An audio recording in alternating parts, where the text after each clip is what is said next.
예수께서 예루살렘으로 올라가려 하실 때에 12 제자를 따로 데리시고 길에서 이르시되 보라 우리가 예루살렘으로 올라가노니 인자가 대제사장들과 서기관들에게 넘겨짐에 그들이 죽이기로 결의하고 이방인들에게 넘겨주어 그를 조롱하며 채찍질하며 십자가에 못 박게 할 것이나 제3일에 살아나리라.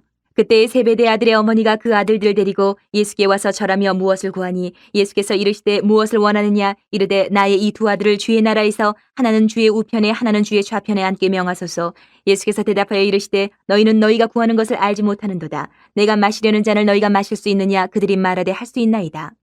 이르시되 너희가 과연 내 잔을 마시려니와 내 좌우편에 앉는 것은 내가 주는 것이 아니라 내 아버지께서 누구를 위하여 예비하셨든지 그들이 얻을 것이니라. 10 제자가 듣고 그 두 형제에 대하여 분이 여기거늘 예수께서 제자들을 불러다가 이르시되 이방인의 집권자들이 그들을 임의로 주관하고 그 고관들이 그들에게 권세를 부리는 줄을 너희가 알거니와 너희 중에는 그렇지 않아야 하나니 너희 중에 누구든지 크고자 하는 자는 너희를 섬기는 자가 되고 너희 중에 누구든지 으뜸이 되고자 하는 자는 너희의 종이 되어야 하리라. 인자가 온 것은 섬김을 받으려 함이 아니라 도리어 섬기려 하고 자기 목숨을 많은 사람의 대속물로 주려 함이니라. 그들이 여리고에서 떠나갈 때에 큰 무리가 예수를 따르더라. 맹인 2 사람이 길가에 앉았다가 예수께서 지나가신다함을 듣고 소리질러 이르되 주여 우리를 불쌍히 여기소서. 다윗의 자손이여 하니 무리가 꾸짖어 잠잠하라 하되 더욱 소리질러 이르되 주여 우리를 불쌍히 여기소서. 다윗의 자손이여 하는지라. 예수께서 머물러 서서 그들을 불러 이르시되 너희에게 무엇을 하여 주기를 원하느냐 이르되 주여 우리의 눈뜨기를 원하나이다. 예수께서 불쌍히 여기사 그들의 눈을 만지시니 곧 보게 되어 그들이 예수를 따르니라. 예수님께서 이제 예루살렘으로 올라가시면서 예루살렘에 입성하시는 목적을 제자들을 따로 불러서 오늘 말씀하고 계시는 장면입니다.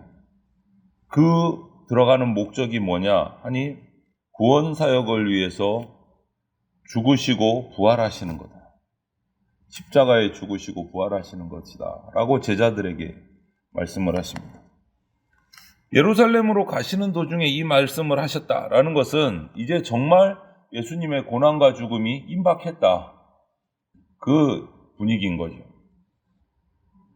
예수님은 어떤 병자도 낫게 하시는 그런 치유의 능력도 가지고 계시고 이적도 일으키셨는데 그 능력을 다 사용하지 않으시고 핍박받고 조롱받고 죽음을 가는 그 죽음의 길을 택하셨어요.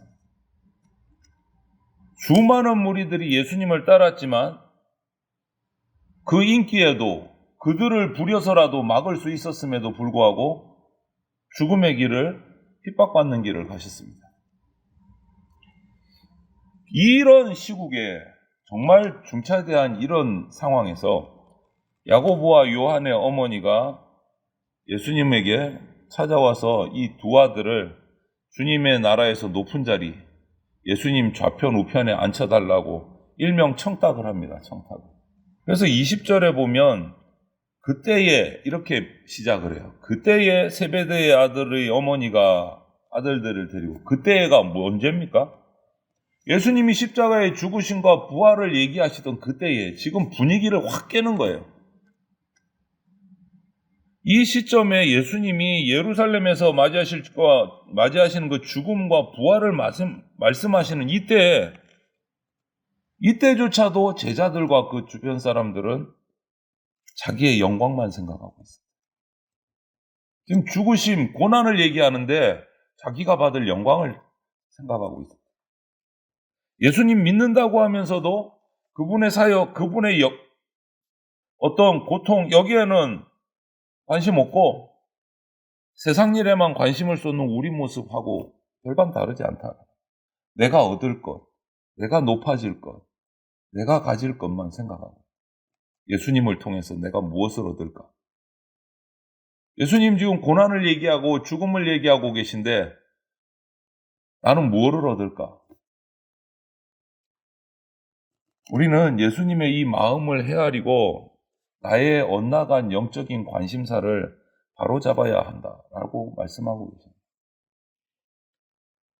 정작 야고보, 요한 그리고 이들의 어머니는 자신들이 뭘 구하는지도 모르고 구한다고 말씀하셨어요. 고난의 잔을 마실 수 있느냐, 내 잔을 너희가 마실 수 있느냐 질문하셨을 때도 예수님이 그들은 호기롭게 대답합니다. 예, 마실 수 있습니다. 뭔지도 모르고 마실 수 있습니다. 모르고 한 대답이라는 거예요. 그럼에도 예수님은 그들이 그 잔을 마실 수 있을 것이다 마실 것이다. 이렇게 얘기를 해요. 23절에 말씀하십니다. 비록 지금은 뭔지도 모르고 대답을 하지만 시간이 흐른 뒤에 고난의 잔을 감당하고 야고보 요한도 결국은 예수님의 뒤를 따라 순교의 길을 갈 것을 아셨기 때문에 지금은 모르지만 너희가 고난의 잔을 감당할 것이다. 예언을 하시는 거예요. 당장은 우리가 미련한 신앙, 뭔가 다 모르는 신앙을 가지고 있을지언정 하나님은 그것마저도 사용하셔서 우리를 만들어 가신다. 이 야고보와 요한과 그 어머니의 이런 청탁의 모습을 본 나머지 10제자들은 어떻습니까? 20절을 분노했습니다. 자기들도 똑같다는 거예요. 그 마음이. 야고보 요한만 그런 게 아니고 나머지 10제자들도 예수님이 가려는 길과 정반대의 생각에 다 사로잡혀 있었어요. 세상에서 얻을 영광, 권력. 예수님은 고난은 말씀하셨는데 그들은 영광만 생각하고 있어요. 예수님은 섬기는 권세를 말씀하셨는데 이들은 다스리는 권세를 원했어요.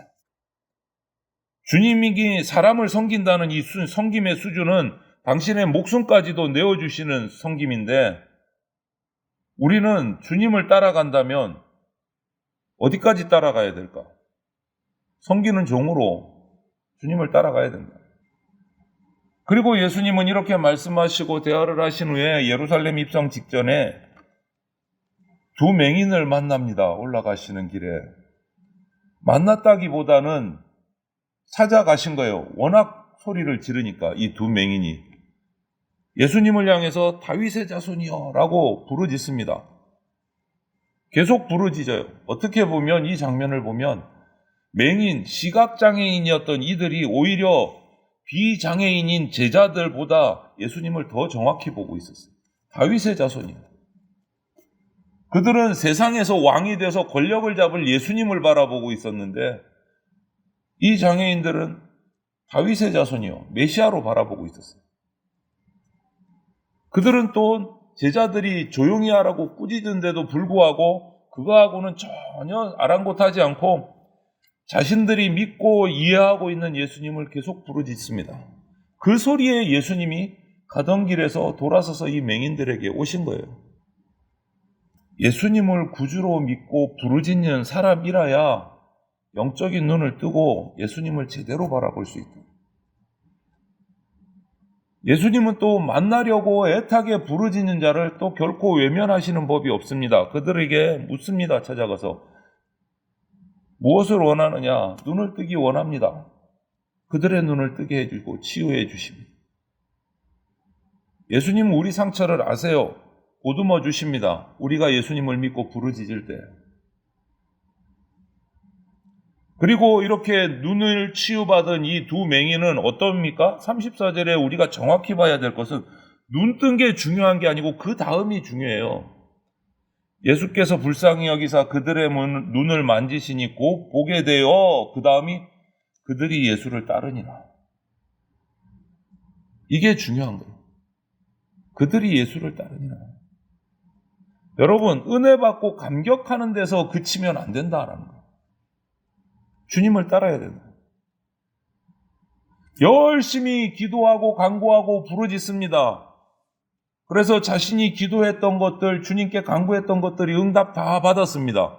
그걸로 끝할 때가 많다는 거예요, 우리들은. 거기서 마침표 찍어요.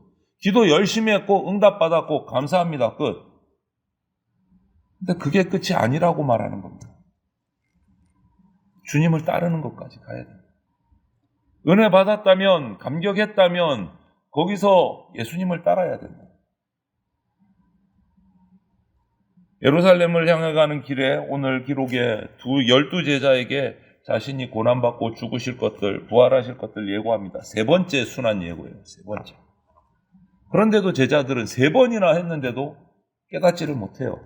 오늘 모습을 보니까. 야고보와 요한의 어머니는 두 아들을 데리고 나서 좌편에 우편에 앉아주십시오라더니 또 그 모습을 보고 분을 내는 10제자들, 그들은 아직도 세 번이나 예수님의 그 고난과 죽으심의 예고를 듣고도 깨닫지 못하고 있는 거예요. 예수님이 왕되심을 알았어요. 근데 그 왕되심을 잘못 알았어요. 세상의 왕이 돼서 로마를 물리치고 세상의 왕권 이스라엘을 해방시킬 그 정도로밖에 알지 못해서 좌편에 우편에 권력을 잡으시면 앉혀주십시오. 제대로 알지 못한 결과다. 예수님이 이루실 하나님 나라의 진짜 모습을 세상 나라로 착각하고 있었다. 잘못 알았다. 그러다 보니까 예수님을 통해서 내가 세상에서 출세해야 되겠다. 세속적인 욕망이 드러난 거예요, 야망이. 그런데 이 모습이 꼭 이 제자들만 그랬을까?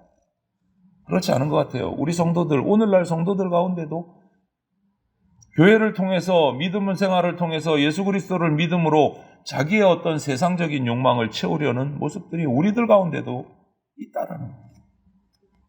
하나님 나라에서 높은 자리에 앉는다는 것은 세상 권력자들과 같이 다른 사람을 자기 뜻대로 다스리는 거 아니다라고 오늘 말씀하세요. 하나님 나라 왕이신 메시아이신 예수님은 세상 왕들과는 다르게 자기 백성을 살리기 위해서 종의 역할을 감당하고 목숨까지도 대속물로 내어주는 왕이다. 그 얘기를 하고 계신 거예요. 그래서 저와 여러분들 하늘나라 백성은 예수님이 직접 보여주신 섬김의 그 왕의 모습을 모범 삼아서 섬김의 리더십을 가져야 돼요. 또 맹인을 고치신 사건은 그냥 두 사람의 맹인을 워낙 소리 지르니까 눈을 뜨게 해줬다, 기적이다, 이것이 아니고 죽음과 부활을 통해서 성취하실 내용을 상징적으로 보여주는 말씀이에요. 맹인들을 불쌍히 여기셔서 부르짖을 때 가셔서 그들의 눈을 뜨게 해주신 것 같이 예수님께 나와 부르짖고 그를 믿음으로 나오는 자에게 십자가와 부활 사건은요, 죄로 영적인 맹인된 자들의 영안을 뜨게 해주신다. 그리고 치유받은 맹인들이 예수님을 따른 것처럼 지금 무슨 잔을 마실지도 모르고 마실 수 있습니다. 알지도 못하고 툭툭 내뱉는 이 제자들의 안타까운 모습이 예수님의 십자가와 부활 사건 후에는 제대로 예수님에 대한 사역을 깨닫고 예수님을 깨달아서 끝까지 예수님을 따라가게 될 것이다. 그렇지 않습니까? 예수님 십자가 부활 사건 이후에 제자들은 순교의 자리로 나가고 평생을 주님을 따라 나갑니다. 처음에 예수님을 온전히 깨닫지 못한 12제자는 세상 영광을 추구했지만 맹인들은 주님의 영광을 높였습니다. 끝까지 낮아지신 예수님은 결국 하나님께 높임을 받고 이런 모습들을 우리가 보게 됩니다. 저와 여러분들은 예수님의 고난에 동참해야 합니다. 이것이 예수님의 영광을 드러내는 유일한 방법이고 우리도 그 영광에 들어가는 단 하나의 길입니다. 예수님의 고난에 동참하는 것. 십자가의 길 끝에 영광이 있다라는 것을 우리가 잊지 말고 내게 주어진 십자가를 지고 예수님이 가신 그 십자가의 길을 끝까지 따라가는 그러한 참 제자들, 예수님을 제대로 만난 제자들의 삶을 우리가 살아갈 수 있기를 주님의 이름으로 축원을 드립니다. 아멘.